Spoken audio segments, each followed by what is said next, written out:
As we are about to embark on another homeschool year, I really wanted to make sure that my choices going forward were specifically for like Bible and extra things, not necessarily history or science, math and language arts, but extra skills that I wanted my children to learn. I really wanted to take a more in-depth look at that and hone in. They're getting a little bit older now. They're going to be in 6th grade, 4th grade, and in 2nd grade. So they're not teenagers yet, but they're heading on that way, my older two. I don't know about you, but I see a lot of morning basket themes, and there's nothing wrong with this at all. I've done this in the past myself. You can check out some of my old videos, but they focus heavily on like poetry studies and artist studies and Shakespeare and nature studies and all of these different types of like Charlotte Mason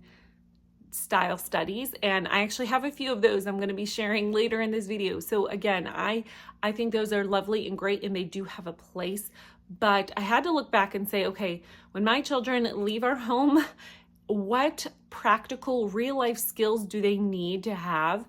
And yes, they may come across somebody who, for some reason they need to know what the Baroque era is in composition and music, but I highly doubt that. They will need to know relationships, financial literacy, practical day-to-day real life skills, emotions, and most importantly, I want them to have a solid biblical foundation, so that way when they are faced with what their faith is and what they truly believe, and that is challenged, because of course it will be as they go out into the world.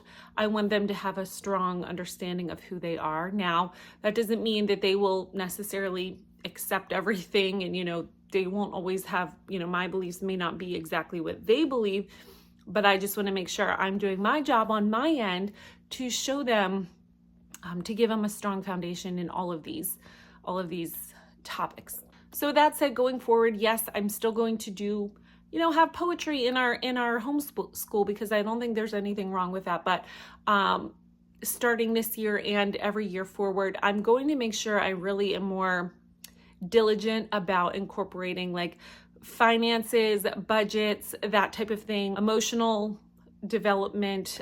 We talk about that in our house all the time. That's not something that we're, is awkward or we're afraid of. My husband and I, have that conversation in front of our children all the time, between each other and with our children. So they already are familiar with feelings and things like that. But I don't think there's anything wrong with like a formalized curriculum version of all of that, just to help kind of give a different perspective, maybe not a different perspective, but just kind of flesh it out a little bit, and maybe offer some tips and suggestions and things like that I may not have thought of on my own. And it will just, I feel like, give us a really good talking point. And again, you don't have to homeschool to do these things, but I just think that this is a great opportunity in our morning time. That's where we spend time in the Bible and things like that. And so I think that this is a good group discussion. We're all together in the morning. So I obviously can only do so many things per year, and I still have quite a few years to go, but I want to make sure I'm starting now going forward, and that's the focus of our morning time. And again, making sure I'm just giving them a solid foundation for all those things that they will have to face in the future going forward as adults, and just being out in the world. So first, for Bible, we are going to be doing Who Am I? And What Am I Doing Here? This is from Apologia. This is the biblical worldview of self-image. Volume 2, we are finishing up Volume 1 right now in our homeschool. And I actually really wanted to go with Volume 1 or with this volume last year, but I'm just enough like type A personality that I'm like, oh, if there's 4 volumes, we have to go in order just to make sure we're not skipping any steps. In reality, we could have skipped that one and just gone straight to this one. This is what I was looking for. Just to sum it up, our children are bombarded daily with competing messages. Every song, movie, book, TV show, blog, and game is full of ideas about God, people, truth, beauty, and right and wrong. Not all of these ideas are true. Some are deceptive and even destructive. The What We Believe series is designed to help children to learn to discern the truth by using God's word as a lens through which to view the world around them, to see everything the way God sees it. So I just really want them to get a really good sense of who they are from a biblical worldview. And there's so many really good talking points. I've already looked through this.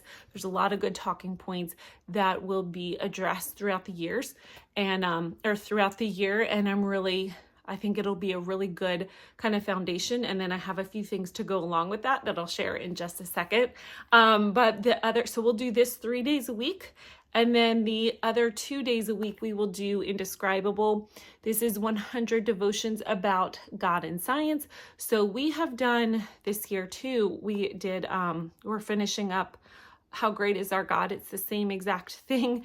It's just different science facts. So basically it starts with a little science fact, and then it sums it up with like kind of how it interweaves with God and the Bible and has kind of like a spiritual religious aspect to it.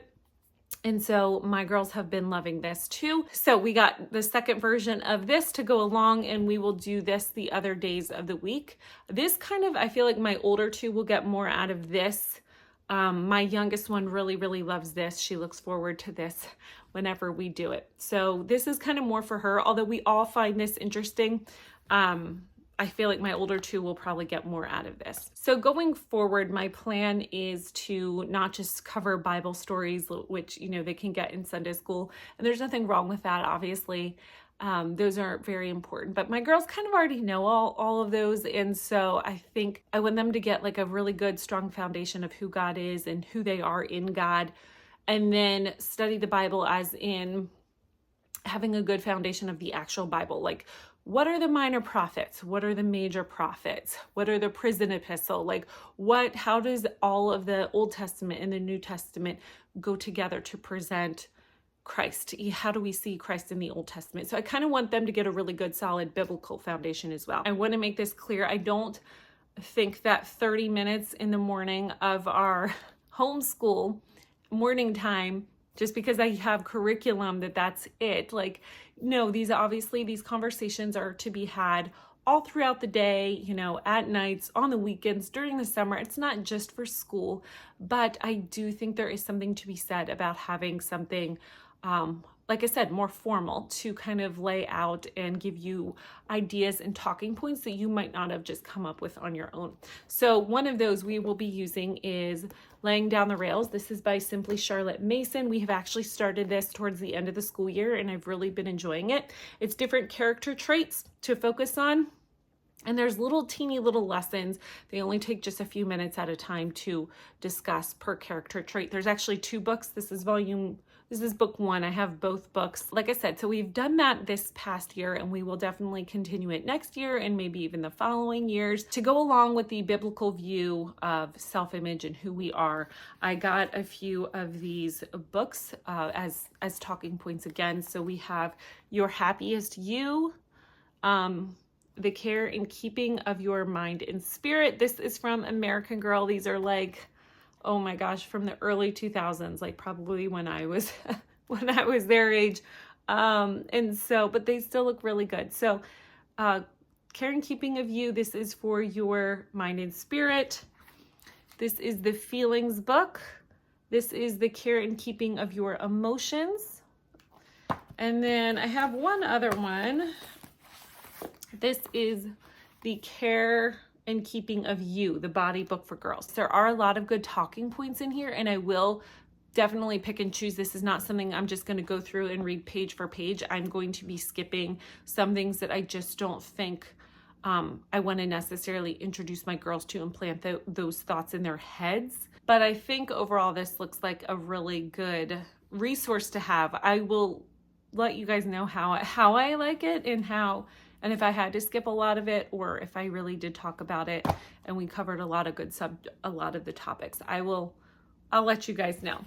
And then I have what to do when you worry too much, a kid's guide to overcoming anxiety.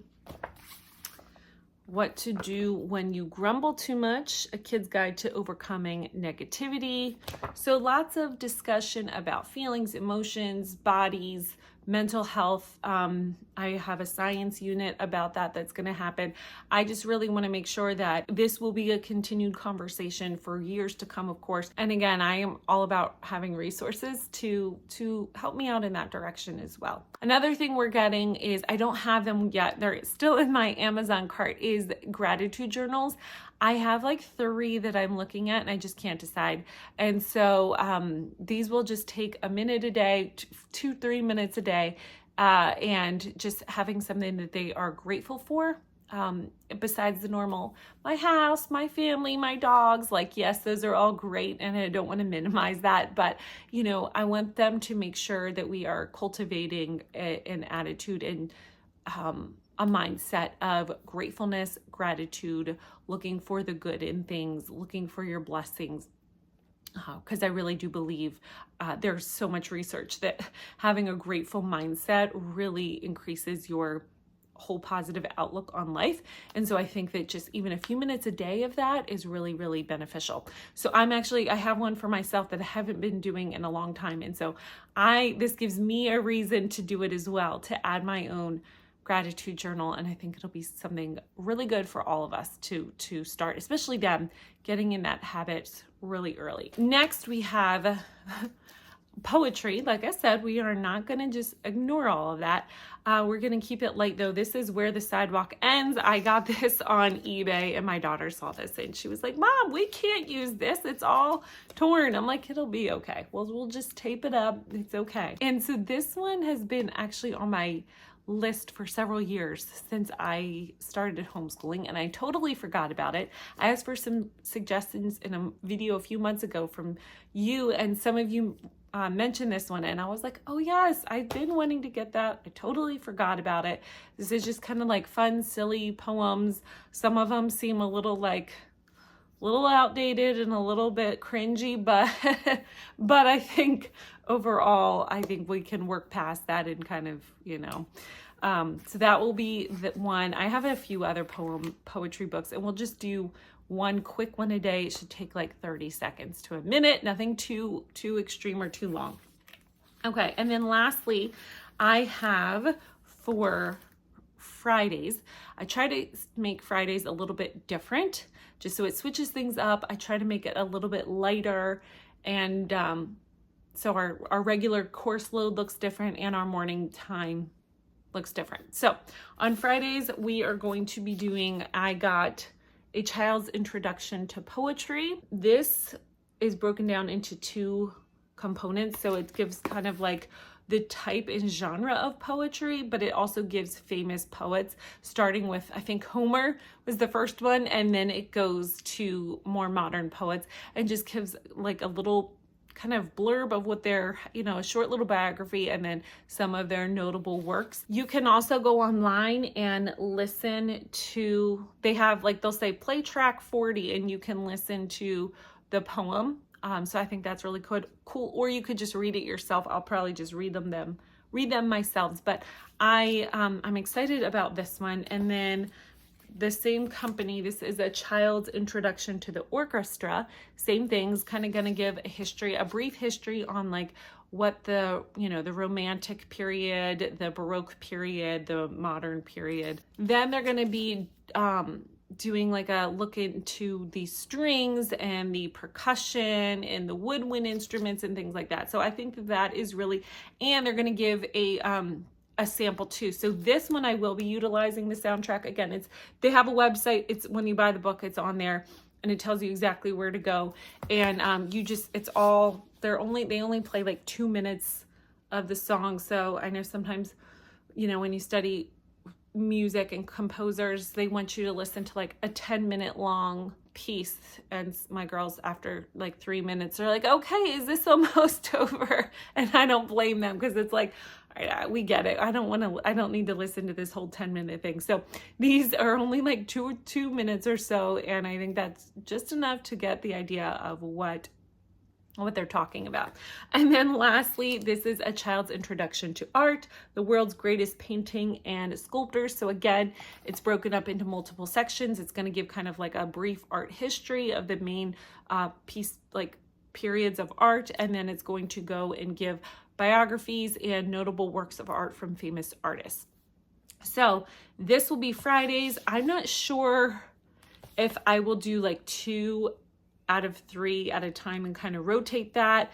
We'll see. I don't plan on spending a whole large amount of time with each one of these, probably just 1 or 2 pages a day. If we don't get through these in a year, that is totally fine. If it takes us 2 years to get through or a year and a half, that's fine. This is not a curriculum that I'm like, okay, we've got to finish.